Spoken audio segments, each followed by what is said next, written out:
Le SDEA, le syndicat des eaux et de l'assainissement, en partenariat avec la CCI et l'Université de Haute-Alsace, ont mis en place un programme dans le cadre de la Semaine de la résilience dans la commune de Muttersolt. Des animations de sensibilisation au risque d'inondation ont été proposées au grand public et aux entreprises. Elles avaient pour objectif de diffuser la culture du risque. Il faut être prêt à avoir les bons comportements, les bons gestes, pas se mettre en danger aussi. Et en fait, il faut sensibiliser pour cela au quotidien, comme on le fait parfois sur le séisme ou sur l'incendie. Et l'inondation, c'est un peu le parent pauvre, or on peut être vraiment mis en danger par une inondation.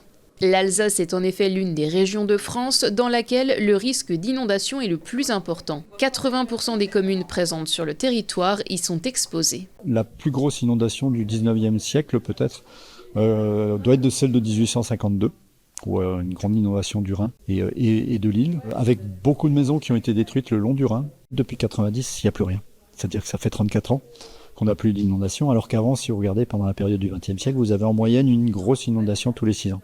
Donc là, on est dans quelque chose qui est un peu exceptionnel au niveau de la fréquence des inondations. Donc il y a 2 explications. Soit on aurait fait des travaux extraordinaires qui auraient permis de stopper les inondations. C'est vrai qu'il y en a eu, mais ils n'ont pas commencé juste en 90.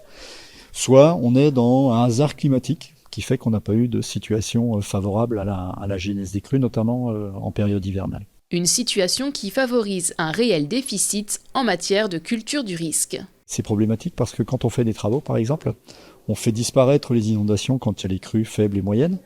Donc il reste que les crues les plus importantes. Et les crues importantes, c'est aussi les plus rares. Et les plus rares, c'est potentiellement les plus destructrices. Et si on rajoute à ça le fait que plus elles sont rares, plus on les oublie, il y a un facteur de vulnérabilité additionnel qui se rajoute à ça et qui fait que quand une grosse inondation se produit, elle est d'autant plus dangereuse.